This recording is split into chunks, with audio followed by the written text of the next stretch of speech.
is a very unique experience from geotechnical viewpoint. चूंकि बहुत flexible होती हैं बिल्डिंग्स, तो they literally sway like this. तो वो आपको 14वें फ्लोर पे यही लगता है कि एक रोलर कोस्टर राइड मिल रही है। हम ऑरेंज लाइन मेट्रो कंस्ट्रक्ट करते हैं और 75 मीटर डीप हम उसके लिए फाइल्स करते हैं। बुर्ज खलीफा इज 47 मीटर डीप।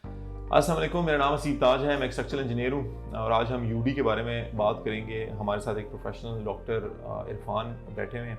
इन्होंने अपना बैचलर्स यूटी लाहौर से किया सिविल में, मास्टर्स यूटी लाहौर से किया जियोटेक में, फिर पीएचडी और पोस्ट डॉक किया यूनिवर्सिटी ऑफ टोक्यो से। वहाँ पे काफ़ी उन्होंने काम किया। फिर उसके बाद फैकल्टी रहे यूटी लाहौर में। हमारे साथ अर्बन ड्वेलिंग में जियोटेक्निकल कंसल्टेंसी यही संभाल रहे हैं। तो आज हम इनसे बात करेंगे यूडी के बारे में और उसकी जियोटेक्निकल की चीज़ों के बारे में। अस्सलाम वालेकुम डॉक्टर साहब। जी वालेकुम सलाम। कैसे हैं आप? ठीक है, थैंक यू सो मच। पहले तो अभी इससे पहले आप मुझे बता रहे थे यूनिवर्सिटी ऑफ टोक्यो में जब आप पढ़ रहे थे तो आपको फील हुआ अर्थक्वेक और वो सारा, वो मुझे बताएं कि टोक्यो क्योंकि लैंड में बहुत छोटा है, उसके अंदर जियोटेक्निकल बहुत इंपॉर्टेंट है, ऐसा ही है? ऐसा ही है। Tokyo is a very unique experience from geotechnical view point, और उसकी दो वजह हैं। सबसे पहली चीज़ तो ये है कि जैसे आपने कहा कि उनका लैंड उनके पास बहुत कम अवेलेबल है और उसकी वजह से they have to go vertical because population density Tokyo की is among world's highest population density है। द अदर थिंग इज़ कि एक तो ये कि वो बहुत टॉल स्ट्रक्चर्स बना रहे हैं, but the other thing is कि because Japan is located on the ring of fire as we call it, उसमें हाई साइज्मिक जोन में ये लोकेटेड है, तो उसकी वजह से अर्थक्वेक्स बहुत ज़्यादा आते हैं। तो जब अर्थक्वेक्स बहुत ज़्यादा आते हैं और आप बहुत ऊंची ऊंची बिल्डिंग्स बना रहे हैं, तो इट मीन्स कि उन बिल्डिंग्स की स्ट्रक्चरल स्टेबिलिटी और जियोटेक्निकल कैरेक्टरिस्टिक्स को असेस करना और उसके अकॉर्डिंगली डिज़ाइन और एग्जीक्यूट करना वो बहुत चैलेंजिंग हो जाता है। कितना अरसा थे आप टोक्यो में? I was there for around 4 years। कोई अर्थक्वेक का आपने एक्सपीरियंस किया? कोई, आप ये पूछें दिन में कितने एक्सपीरियंस करते थे, और इनफैक्ट इट वाज वेरी, अच्छा इतना कॉमन है वहाँ पे? It's very common. It was I used to live on the 14th floor of the building, और जब जलजला आता था और बिल्डिंग्स पाकिस्तान की तरह हम वहाँ पे इतना ओवर डिजाइन चूंकि नहीं करते, तो बिल्डिंग्स आर वेरी फ्लेक्सिबल। यहाँ पर तो हम कहते हैं कि इकोनॉमी इंपॉर्टेंट नहीं है, तो हम उसको इतना रीइंफोर्स कर देते हैं कि बिल्डिंग्स बहुत रिजिड होती हैं। वहाँ पे चूंकि बहुत फ्लेक्सिबल होती हैं बिल्डिंग्स, तो they literally sway like this, and when they are swaying, तो वो आपको 14वें फ्लोर पे यही लगता है कि एक रोलर कोस्टर राइड मिल रही है फ्री की। so that's the thing। और इसमें एक और ये कंपोनेंट आ जाता है कि बिकॉज जापान में वॉल्केनिक एक्टिविटी हिस्टोरिकली बहुत ज़्यादा रही है, तो जो सॉइल स्ट्रेटा वहाँ पर है that is also very difficult in nature. So you can imagine the kind of geotechnical challenges that you face there कि आपके पास वॉल्केनिक डिपॉजिट्स हैं, हाई साइज्मिक जोन है और बहुत बड़े बड़ी बिल्डिंग्स आप बना रहे हैं। तो these are the biggest challenges that you see in Japan. अच्छा, हम अर्बन ड्वेलिंग के बारे में बात करते हैं। अभी हम साइड से होके आए हैं, तो आप हमें ये बताएं कि यूजुअली हम ये कहते हैं अपने क्लाइंट्स को भी कि हमेशा एक डेवलपमेंटल रिस्क एक चीज़ होती है, हर बंदा थोड़ा सा रिस्क लेते ही है, तो उसको थोड़ा सा अंडरस्टैंड करना ज़्यादा इंपॉर्टेंट होता है। तो जियोटेक्निकल के लिहाज से क्या चैलेंजेस हैं अर्बन ड्वेलिंग में? Urban Dwellings is a very interesting project from the geotechnical viewpoint. It's very interesting for me, but it's a very challenging project as well. उसको अगर हम simple words में explain करने की कोशिश करें तो वो कुछ इस तरह से है कि it is being constructed on kind of an artificial hill. आप अगर इसकी Google Earth की historical imagery भी उठाकर देखें तो आपको अंदाज़ा होगा कि पहले यहाँ एक पहाड़ हुआ करता था, और उसके बाद वक्तन जैसे जैसे इस एरिया को डेवलप किया गया तो उस पहाड़ को काट कर जगह को हमवार बना दिया गया, और अब वो एक प्लॉट है जहाँ पर हम अपना ये स्ट्रक्चर कंस्ट्रक्ट करना चाह रहे हैं। अब पहाड़ को काट कर कुछ बनाना कुछ अनयूजुअल नहीं है। आप नॉर्दर्न एरियाज़ में जाते हैं, आपकी जितनी रोड्स जितनी बिल्डिंग्स बन रही हैं वो पहाड़ों को काट कर ही बन रही हैं। इसमें दो तरह की चीज़ें होती हैं। एक तो ये है कि जिस एरिया को आपने कटिंग की है वो कैसा है, और दूसरा ये कि आपने कुछ जगह पे आपको फिलिंग भी करनी पड़ती है। तो जियोटेक्निकली स्पीकिंग जिस एरिया को तो आप कट करते हैं तो ऊपर आमतौर पे थोड़ा सा लूज मटेरियल होता है, तो वो लूज मटेरियल कट जाता है, नीचे से आपका स्ट्रॉन्ग मटेरियल निकल आता है, तो कटिंग वाला एरिया तो आमतौर पर बड़ा अच्छा मटेरियल हुआ करता है। लेकिन जो फिलिंग वाला एरिया है वो आपके लिए डिफिकल्ट चैलेंजेस प्रपोज करता है, क्योंकि आप उसको खुद फिल करके जो नेचर ने over centuries and hundreds of years के प्रोसेस से जो उसको डिपॉजिट और कॉम्पैक्ट किया होता है वो ह्यूमनली पॉसिबल इतना ज़्यादा नहीं होता।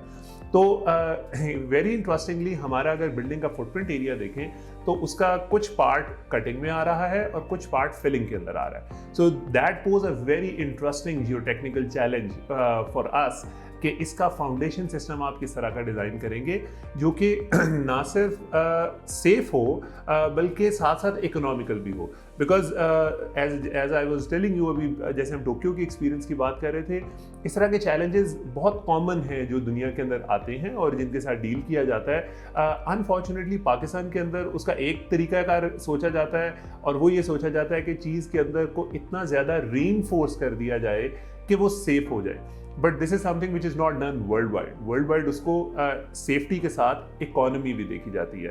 तो वो एक इकोनॉमी को मैनेज करने के लिए there are lot of steps that we are trying कि जिसको हम इस प्रोजेक्ट के ऊपर एग्जीक्यूट करें। अगला सवाल मेरा यही था कि फिलिंग की ज़मीन आ गई तो यूजुअली क्या सॉल्यूशंस होते हैं और अर्बन ड्वेलिंग में हम क्या सॉल्यूशंस सोच रहे हैं या क्या करेंगे? जी बिल्कुल, इसमें दो पहलू हैं। पहली चीज़ तो ये है कि अगर हम इसके कंपोनेंट्स की बात करें तो there are two main components right now that we see जो जियोटेक्निकल व्यू पॉइंट्स हमें देखने पड़ेंगे। सबसे पहली चीज़ तो ये है कि चूंकि हम एक पहाड़ के ऊपर बन रहा है तो हमारा जब हमें अपनी बिल्डिंग के लिए एक एक्सकवेशन करनी पड़ेगी तो हमें कुछ एक वॉल बनानी पड़ेगी, एक शोरिंग वॉल बनानी पड़ेगी जिसकी साइड से अभी हम होकर आए। तो उस शोरिंग वॉल में जब हम साइड के ऊपर खड़े होकर देख रहे हैं तो एक हिस्सा जहाँ पे कटिंग वाला है वहाँ की सॉइल कुछ मुख्तलिफ है और एक हिस्सा जहाँ की फिलिंग वाला है वहाँ की सॉइल मुख्तलिफ है। तो जो शोरिंग वॉल का डिज़ाइन किया गया है वो इस चीज़ को मद्देनज़र रखते हुए किया गया है कि कटिंग के एरिया में और फिलिंग के एरिया में according to the soil characteristics there उस लोड को सस्टेन किया जा सके जहाँ पे और उसको सेफ्टी को किसी तरह से कॉम्प्रोमाइज़ ना हो सके while keeping economy in check as well. But जो फाउंडेशंस के लिए हम प्लान कर रहे हैं that is something which is very very interesting which is a global norm. But unfortunately Pakistan में वो इतना ज़्यादा किया नहीं जाता। मेरे इल्म में कम से कम शायद सिर्फ 4 या 5 प्रोजेक्ट्स हैं जो पाकिस्तान के अंदर जिनमें आज तक ये प्रैक्टिस अडॉप्ट की गई और वो भी फॉरेन कंसल्टेंट्स आके करते हैं। But we plan to do that thing here for this project and that is called an instrumented pilot test. अब इंस्ट्रूमेंटेड पायलट टेस्ट क्या होता है कि नॉर्मल प्रैक्टिस ये है पाकिस्तान में जियोटेक्निकल प्रैक्टिस कि हम बोरहोल्स करते हैं, उनके अंदर एसपीटीज लगाते हैं और उनको कुछ फार्मूलाज यूज करते हुए एसपीटी तो हमें ज़बानी याद बिल्कुल एसपीटी हम तो वो एसपीटी करते हैं और कुछ फार्मूलाज लगा के हम पाइलों की कैपेसिटी निकाल लेते हैं। वो जो पाइलों की कैपेसिटी निकालते हैं उस पाइलों की कैपेसिटी के ऊपर फिर हम पायलट टेस्ट करते हैं और वो पायलट टेस्ट आम तौर पर इतने ज़्यादा ओवर डिज़ाइंड होते हैं कि जब पायलट टेस्ट किया जाता है तो 10-15 मिलीमीटर से ज़्यादा सेटलमेंट उसमें होती ही नहीं है। लेकिन ग्लोबल स्टैंडर्ड्स क्या कहते हैं? ग्लोबल स्टैंडर्ड्स ये कहते हैं कि आपने जब भी कभी कोई पायलट टेस्ट करना है तो उसके अंदर आपको सेंसर्स और इंस्ट्रूमेंट्स लगाने हैं। वो सेंसर्स और इंस्ट्रूमेंट्स कर क्या रहे होते हैं कि आप पायल के ऊपर जब लोड लगा रहे हैं तो वो ये बता रहे होते हैं कि असल में पायल की स्किन फ्रिक्शन कितनी मोबिलाइज हुई है, कितना लोड हकीकत में इस पायल से आसपास की सॉइल के ऊपर जा रहा है और सॉइल कितना रिएक्शन दे रही है। अब अगर आपको वो हकीकत की स्किन फ्रिक्शन और एक्चुअल टिप रेजिस्टेंस पता चल जाए तो आप अपने डिज़ाइन की सेफ्टी को भी सही मानों में एश्योर कर सकते हैं और आप उसकी इकोनॉमी को भी सही मानों में एश्योर कर सकते हैं। और इसकी मैं एक एग्जांपल जो आपसे कुछ देर पहले भी मैं डिस्कस कर रहा था वो उसकी एक एग्जांपल ये है कि जस्ट बिकॉज हमारी इंजीनियरिंग प्रैक्टिसेस इतनी आउटडेटेड हैं उसकी वजह से we were talking about Burj Khalifa for example. अब Burj Khalifa is a very interesting example. It's world's tallest building 838 meters tall. मतलब आप अगर सादा जुबान में कहें तो तकरीबन 1 किलोमीटर आसमान की बुलंदी तक हो जाती है। तो अगर आप सोचने बैठे कि यार इस 1 किलोमीटर ऊंची बिल्डिंग के नीचे जो फाउंडेशंस हैं वो किस तरह की हैं, वो कितनी डीप उन्होंने उनको ज़मीन में गाड़ा होगा कि वो बिल्डिंग का लोड ले सकें। तो आम आप अगर सिर्फ उसको ख्याल करें तो आपको लगेगा कि यार 1 किलोमीटर है तो कोई आधा किलोमीटर तो ज़मीन के अंदर जाना पड़ेगा जैसे हम पाकिस्तान में करते हैं। कम से कम 700 मीटर तो होगा। बिल्कुल। तो आप अगर उसके बारे में कुछ पढ़ें तो आपको पता हो चलेगा कि the foundation system that they designed there was only 47 metres deep. So it's so interesting. आप 838 मीटर्स टॉल जाते हैं और आप सिर्फ 47 मीटर डीप डेप्थ के अंदर उसके सारे लोड को, उसके सारे लेटरल थ्रस्ट को, सबको आप मैनेज कर लेते हैं। और वो कैसे किया जाता है? 47 तो मतलब इन जियोटेक्निकल टर्म्स कुछ भी नहीं है ना, वो कुछ भी नहीं है, वो कुछ भी नहीं है। और हम इधर की बिल्डिंग्स कुछ ऐसी होती हैं जो छोटी छोटी बिल्डिंग्स होती हैं जहाँ यहाँ तक चला जाता है। मैं एक उसकी एक जनरल एग्जांपल देता हूँ कि I know there are lot of variable, soil में फ़र्क होता है, बाकी चीज़ों में फ़र्क होता है, बट स्टिल हम ऑरेंज लाइन मेट्रो कंस्ट्रक्ट करते हैं और 75 मीटर डीप हम उसके लिए फाइल्स करते हैं। और ऑरेंज लाइन मेट्रो की 75 मीटर डीप, यस, और हम Burj Khalifa is 47 metres deep. So I know there are lot of differences, उसमें लोड्स के कुछ फ़र्क हैं, कुछ आपकी सॉइल स्ट्रेटा में फ़र्क है, बट स्टिल अगर हम बाकी बहुत सी चीज़ों को इग्नोर भी कर दें तो स्टिल जो लेवल ऑफ हमारी जो इंजीनियरिंग प्रैक्टिसेस है वो चूंकि हमने इम्प्रूव नहीं की, हम ग्लोबल स्टैंडर्ड से बहुत पीछे हैं, उसकी वजह से ये प्रॉब्लम्स हम लोगों को फेस करनी पड़ती हैं। तो और इसमें जैसे हम बात कर रहे थे कि इसमें हम ना सिर्फ इकोनॉमी बल्कि सेफ्टी को भी एश्योर कर सकते हैं। जब हम वो पाइल के ऊपर लोड टेस्ट कर रहे हैं उसमें सेंसर्स लगा के, तो हमें एक्चुअल लोड जो ट्रांसफ़र हो रहा है वो पता चल जाएगा। और विद दिस जो आपने एक्चुअल क्वेश्चन मुझसे किया था कि इस पर्टिकुलर प्रोजेक्ट पे हम कैसे कर सकते हैं, मेरे ख्याल में इस तरह के इंस्ट्रूमेंटेड पायलट टेस्ट बहुत ज़्यादा ज़रूरी हैं इस तरह की चैलेंजिंग साइट के ऊपर, क्योंकि इट्स एन अनयूजुअल साइट, आधा प्लॉट कटिंग में, आधा प्लॉट फिलिंग में।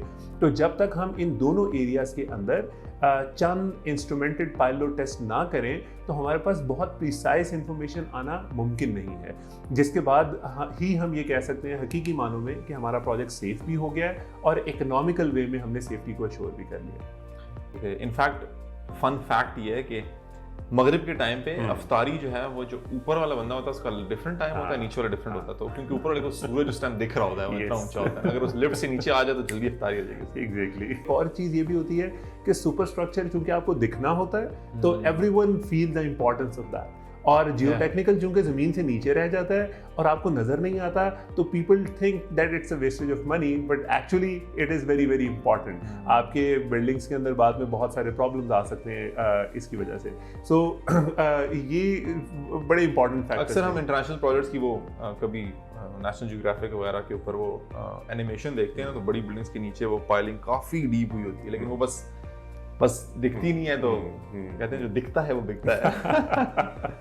अच्छा जी, आखिर में डॉक्टर साहब आपसे मैं ये पूछूंगा कि आपका एक्सपीरियंस डाओ के साथ कैसा था overall? So far it's wonderful experience. जो सबसे अच्छी और बड़ी अमेजिंग चीज़ मुझे लगी दाओ के साथ वो ये कि इट्स जो लेवल ऑफ ट्रांसपेरेंसी है, जो because obviously since I am working with you guys, और उसमें आप you get to see the internal culture of the organisation, और उसमें जो ट्रांसपेरेंसी मैंने देखी that's not very common at least in Pakistan. So I think that's the biggest plus point, and the very progressive and a young team, which is another huge plus. Or just because they are progressive, so I see that they are very open to look at the new ideas और उनको adopt करना. So I think it's a very positive experience. Thank you doctor साहब, thank you. और जैसे कि doctor साहब ने कहा कि हम बहुत ट्रांसपेरेंट हैं, प्रॉब्लम्स भी हम अपने बताते हैं, डिलेज भी हम अपने बताते हैं, प्राइसेस भी अपने बताते हैं, कमीशन भी अपने बताते हैं, तो आप लाजमी हमारी साइट विजिट करें। इट्स एन अमेजिंग साइट, बहुत अच्छे व्यूज़ हैं, अर्बन डवेलिंग लाजमी विजिट करें। जो भी चैलेंजेस हैं हम उनको मैनेज कर रहे हैं, कंस्ट्रक्शन हो रही है, काम शाम सब चल रहा है। Thank you so much for your time.